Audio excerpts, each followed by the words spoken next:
El discípulo. Revista para la educación cristiana transformadora. Vivimos en una sociedad marcada por la prisa, la competencia y una preocupación constante por el mañana.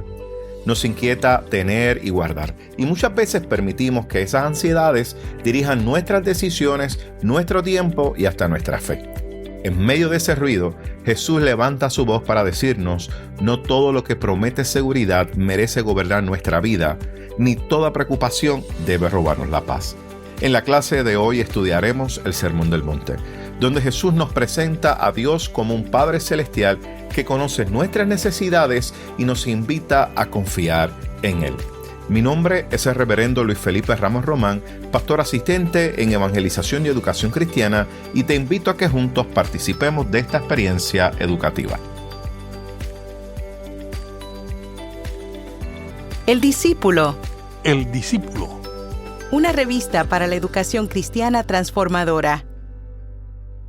Mis queridos hermanos y hermanas, que el Señor les bendiga en este día. Qué bueno una vez más compartir con ustedes la palabra del Señor. Y hoy estaremos trabajando nuestra lección número 15, titulada Nuestro Padre Celestial. Y estaremos utilizando el libro de Mateo capítulo 6, los versículos 24 al 34. Y el texto áureo para este día se encuentra en Mateo 6, versículo 34, que lee de la siguiente manera: Así que no os angustiéis por el día de mañana, porque el día de mañana traerá su propia preocupación. Basta a cada día su propio mal. Y en el día de hoy queremos cubrir los siguientes objetivos. El primero, mostrar que el amor indebido a las riquezas, esto es, cuando su búsqueda viene a ser un principio gobernante de nuestras vidas, es una forma de idolatría. Número 2, reconocer la importancia que tienen las necesidades esenciales de la vida, como la comida, la bebida y el vestido. Número 3, entender que un orden social en el que no hay amor y justicia dista mucho de la voluntad de Dios. Y número 4, explorar lo que debe ser nuestra búsqueda del reino de Dios mientras vivamos en una sociedad que se distancia de los valores y principios de ese reino. Y en el día de hoy tenemos los siguientes vocabularios. El primero es señores. Y este término no se utiliza aquí como cotidianamente lo hacemos, como cuando nos referimos a alguien como un señor. Ejemplo, te llamó un señor. Aquí se refiere a quien tiene señorío, a quien manda y otros obedecen. Los dos señores son, por una parte, Dios y por otra, las riquezas. Segundo vocabulario es riquezas.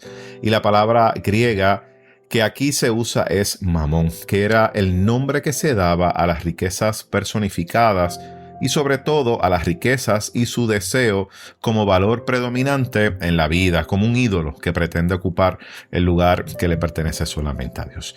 El tercer vocabulario para este día es angustia, y no es solamente preocupación, sino que es una preocupación paralizante, y en sus peores casos, la angustia se refiere a preocupaciones cuya solución no está a nuestro alcance. Y les invito que ahí donde está me pueda acompañar a buscar sus Biblias en el Evangelio de Mateo capítulo 6, versículos 24 al 34, y estaremos dando lectura a la versión Reina Valera revisada que se encuentra impresa en nuestra revista El Discípulo.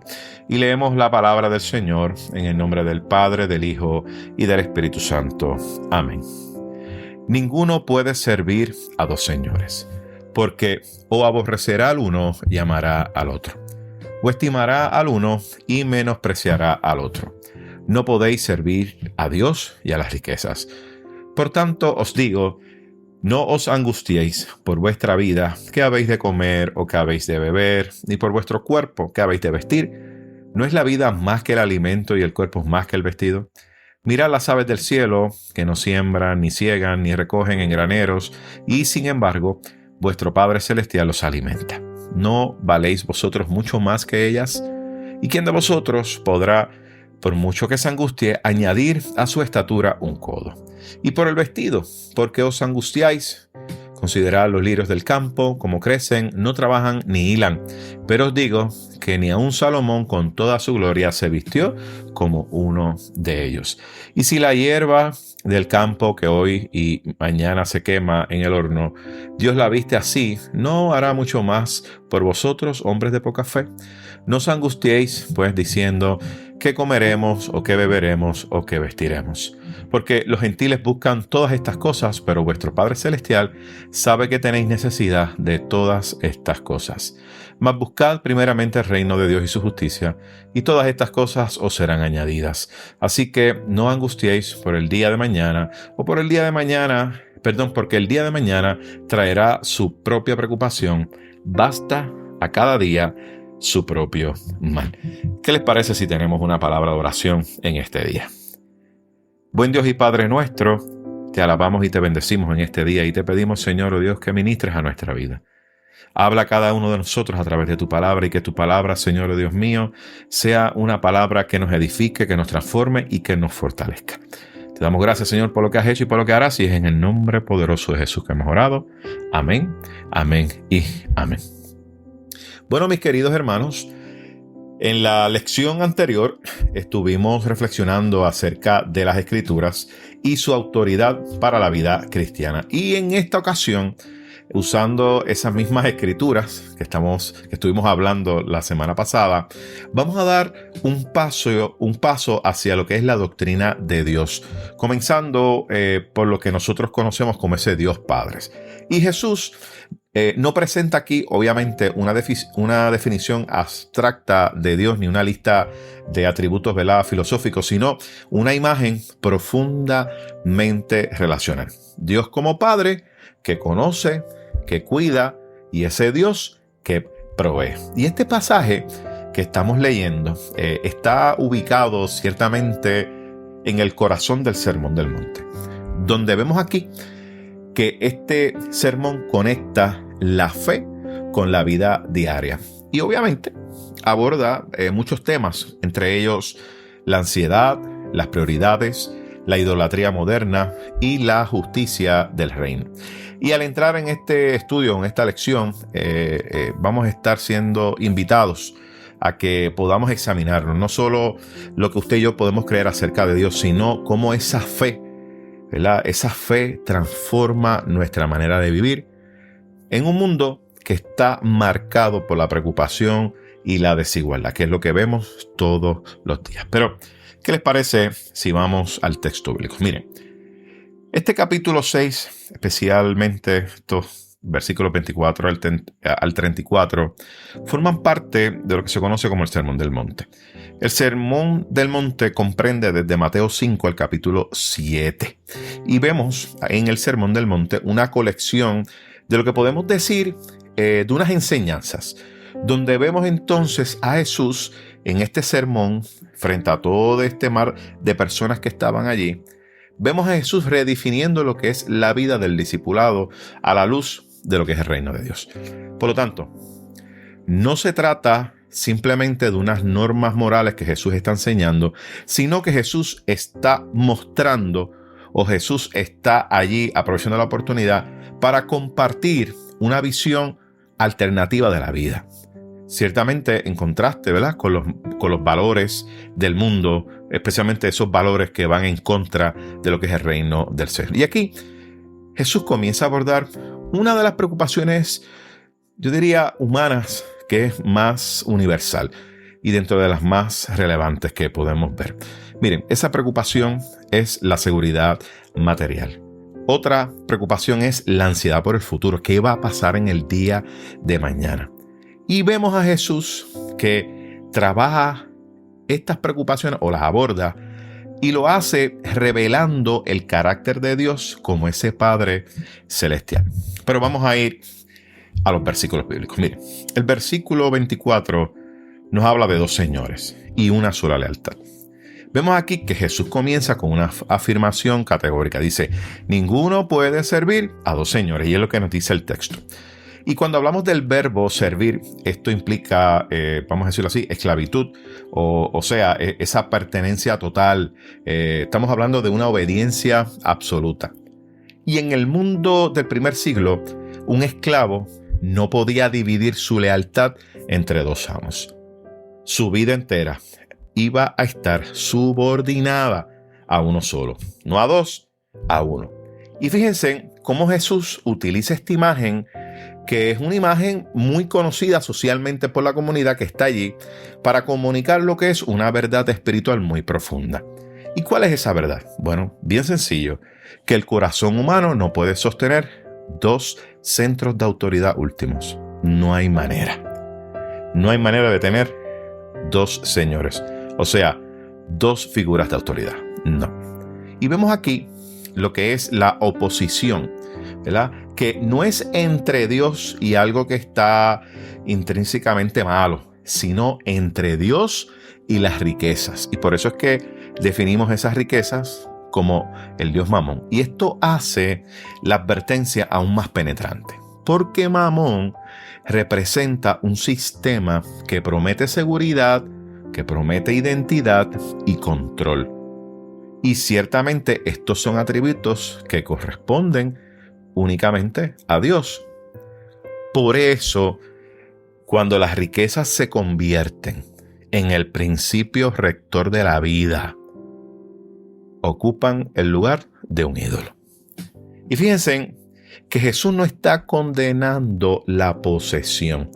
Jesús está condenando la sumisión a las riquezas, que son dos cosas totalmente distintas. Es esa sumisión al Señor de la riqueza. Pero vayamos a los versículos 25 al 26. Estos dos versículos nos hablan o nos presentan lo que es la ansiedad y el valor de la vida. Vemos en estos dos versículos esta expresión, el por tanto. Y este por tanto lo que hace es conectar directamente la idolatría con la angustia. Fíjense que Jesús enseña que la ansiedad desmedida es una consecuencia natural de servir a Mamón.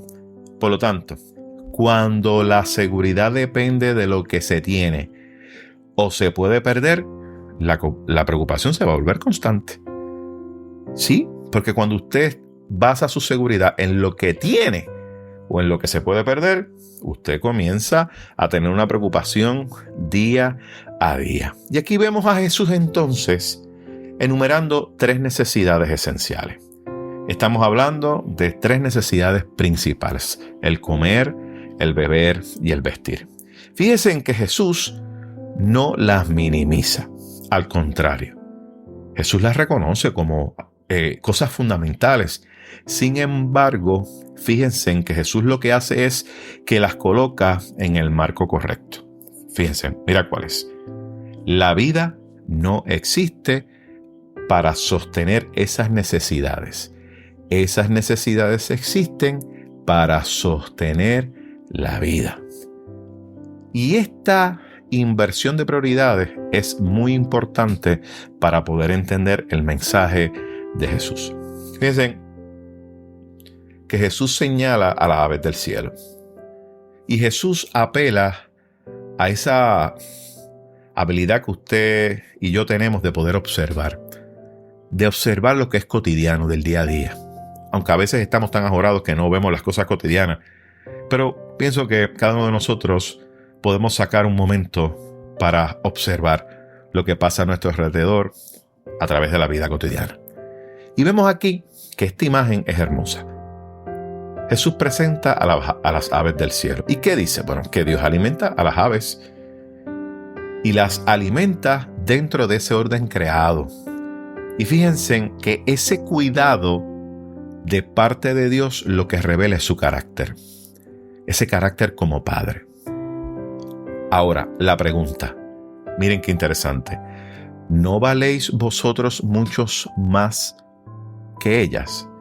Fíjense cómo aquí Jesús presenta la dignidad humana como un fundamento teológico. Así que el ser humano no vale por lo que pueda tener o por lo que pueda producir o hacer, sino porque el ser humano es objeto del cuidado amoroso de Dios. Ese es el verdadero valor. Pero vayamos al versículo 27. Fíjense que nos presenta el tema de la angustia. Y Jesús entonces introduce aquí un argumento práctico. La ansiedad no tiene poder creativo ni transformador. Fíjense que el texto dice que ni añade estatura, ni prolonga la vida, ni va a resolver el futuro. Así que la angustia no produce nada de eso. Y desde una perspectiva pastoral, Jesús entonces comienza a desmascarar la angustia. Y la desmascara como una ilusión de control. Fíjense, el preocuparse no equivale a actuar. Muchas veces el preocuparse es simplemente una forma de desgaste. Y es un desgaste interior. Y es un desgaste interior que nos roba la paz y no ofrece soluciones. ¿Sí? Porque cuando usted se preocupa, usted lo que está desgastándose, le roba la paz, pero miren, esa preocupación, esa angustia, no le va a ofrecer a usted ningún tipo de solución. Ahora, los versículos 28 al 30 nos hablan de la providencia de Dios. Vemos a Jesús trabajando aquí un segundo ejemplo. Primero, hablaba acerca de las aves. Ahora nos habla acerca de los lirios del campo. Fíjense que las aves y los lirios se complementan. Si las aves van a ilustrar la provisión del alimento, entonces los lirios nos va a ilustrar la provisión de cuidado y de dignidad. Fíjense que Jesús señala que ni siquiera Salomón, y obviamente no podemos olvidar que Salomón era ese símbolo de riqueza, ese símbolo de esplendor en Israel. Fíjense en qué plantea que Salomón, aún con todo eso, no iba a poder compararse con la belleza que Dios le concede gratuitamente, miren, de gratis a la creación. Y vemos entonces una referencia, la referencia a la hierba, que hoy es y mañana se quema, porque la vida es frágil. Pero también, a través de esta referencia, nos habla acerca de la generosidad de Dios. Fíjense que si Dios cuida de lo que es efímero, pasajero, ¿cuánto más Dios va a cuidar de quienes están llamados a vivir como hijos e hijas del reino de Dios? Y aquí vemos entonces una expresión de parte de Jesús. Hombres de poca fe. Y fíjense, no podemos ver esta expresión como un insulto, sino como una invitación pastoral a crecer en confianza.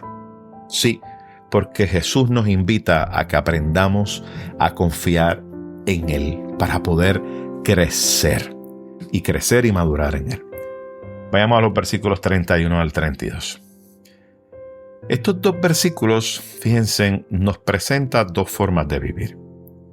Y vemos a Jesús que está exhortando. Y la exhortación que dice es: no os angustiéis. Y fíjense que establece un contraste entre dos estilos de vida. Vemos a los gentiles, que representan a quienes viven sin referencia a ese Dios Padre, y su vida está dominada por la búsqueda constante de seguridad material. En contraste, los discípulos viven desde la confianza en un Dios que sabe lo que necesitan. Y esta afirmación es clave. ¿Por qué? Porque Dios no es ignorante. Dios no es ignorante de las necesidades humanas. Dios tampoco es indiferente a las necesidades humanas. Y fíjense que lo que Jesús está proponiendo es una fe relacional. La diferencia no está en las necesidades, sino en la fuente de la confianza. Y esto es muy importante. En los versículos, el versículo 33, el centro del mensaje es el reino y su justicia. Y este versículo es, vamos a decirlo así, el eje teológico del pasaje.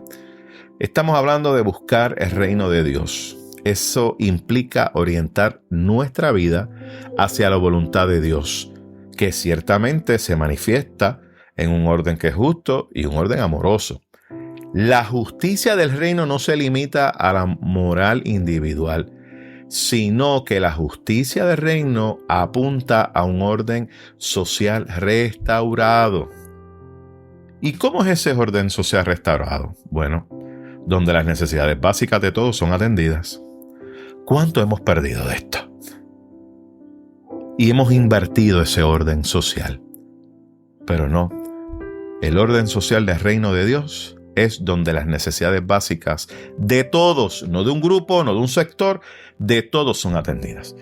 Por eso es que vemos a un Jesús que no promete una abundancia egoísta, sino suficiencia dentro del propósito de Dios.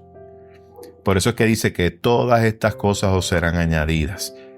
No estamos hablando de una garantía de lujo, sino una afirmación de que cuando el reino es prioridad, Dios sostiene la vida de sus hijos y de sus hijas. Y yo sé que muchos de los que me están escuchando han vivido esto.